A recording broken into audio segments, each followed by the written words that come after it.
Hi hello மக்களே, இன்றைக்கி நம்ம சேனலில் என்ன பார்க்க போகிறோன்னா கருப்பு திராட்சை தாங்க. நம்ம மாடி தோட்டத்தில் விளைஞ்சது. நான் ஆல்ரெடி ஒரு வீடியோ போட்டிருக்கேன்லங்க, அது பார்க்காதவங்க வீடியோ நான் கீழே கொடுக்குறேன் பாருங்கள். ஆல்ரெடி நான் போட்டிருந்தேன், இந்த பக்கம் பழுத்திருக்கு, இந்த பக்கம் தான் நல்லா வந்திருக்கு அப்படின்னு சொல்லிட்டு அதில் அறுவடையும் போட்டிருந்தேங்க. இப்போ பாருங்கள், இது ஓல்டு ஒன்றுங்க, இந்த பக்கம் வளர்ந்தது தாங்க. பச்சையாக இருக்கும்போது எடுத்த ஸ்டில்லுங்க. உங்களுக்கு ஸ்லோ மோஷனில் காமிக்கிறேன். அந்த சைடு பழுக்கலன்னு ரொம்ப ஃபீல் பண்ணிட்டேன் இருந்தேன்ல ஃப்ரெண்ட்ஸ். ரம்ஜான் அன்றைக்கி தாங்க இதை அறுவடை பண்ணேன். So happy. அந்த ஹாப்பி உங்கள்கிட்ட ஷேர் பண்ணலாம் தான் நான் இந்த வீடியோ போடுறேன். பாருங்கள், இது நல்லா அப்போ வந்தது. எங்கள் ஸ்டெப்ஸு மாடிப்படி ஏறி வரும்போது அந்த பக்கம் இருக்கும், அதை உங்களுக்கு நான் காமிக்கிறேன் பாருங்கள். வரப்போகிறது.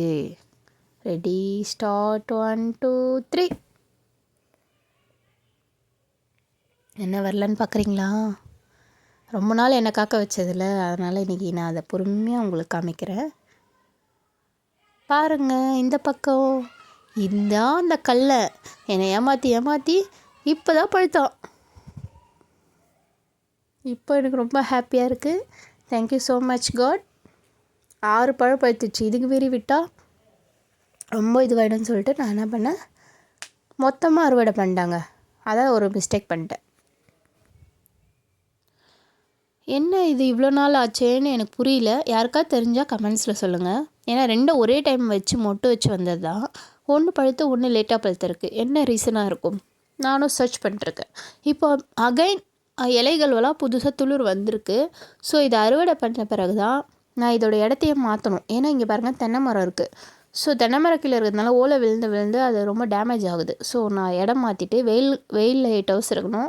ஸோ அந்த பக்கமும் மாற்றி பந்தல் போடணும். முக்கியமாக இலைகளெல்லாம் வர கழித்து விடணும்.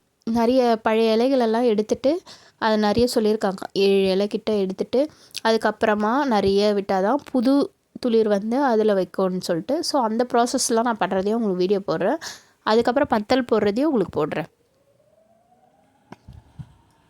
ரொம்ப ஹாப்பியாக இருக்குங்க. நம்மளே வளர்த்து, அதுவும் திராட்சை நான் எனக்கு வளர்க்க முடியுமான்னு ஒரு கொஸ்டின் இருந்துச்சு. காட் கிரேஸ், என் ஹஸ்பண்டும் ஐடியா கொடுத்தாங்க. ஸோ என்கரேஜ் பண்ணாங்க. ரொம்ப தேங்க்ஸ். இப்போ வந்தவொடனே ஹாப்பி பாருங்கள். உங்களுக்கு பிடிச்சிருந்தா கமெண்ட்ஸில் சொல்லுங்கள்.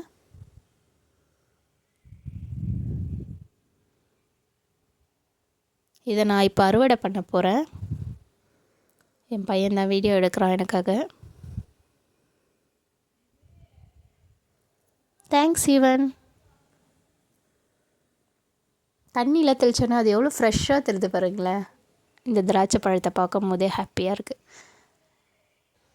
அப்போயே எடுத்து கடிச்சு சாப்பிட்டு போல வச்சுக்க.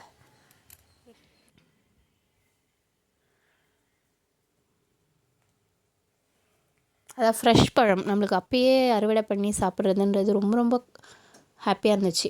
ஏன்னா நம்ம கடைக்கு வந்து அது ஒரு 2 டேஸ் கழித்து கூட நம்ம வாங்கலாம். ஆனால் நேரடியாக நம்ம செடியில் நம்மளே பறித்து சாப்பிட்டு ஹெல்த்தி கூட இல்லைங்க. எந்த ஒரு கெமிக்கல் போடலை, நம்ம இயற்கை உரம் மட்டும்தாங்க. நான் போட்ட அந்த புண்ணாக்கு, அந்த கடலை புண்ணாக்கு கொஞ்சம் போட்டேன். அப்புறம் சாண உரம், மண்புழு உரம் தாங்க. இந்த 3 தான் இதுக்கு சத்தாகவே அமைஞ்சுது. அது ஃபுல் டீட்டெயிலாக நான் அந்த வீடியோவில் சொல்லியிருக்கேன். அந்த வீடியோ பார்க்காதவங்க கண்டிப்பாக பாருங்கள். என்னது ஈவன்? நான் லிங்க்கு கீழே கொடுக்குறேங்க. இது என் பையன் சொல்கிறான். ஹாப்பியா?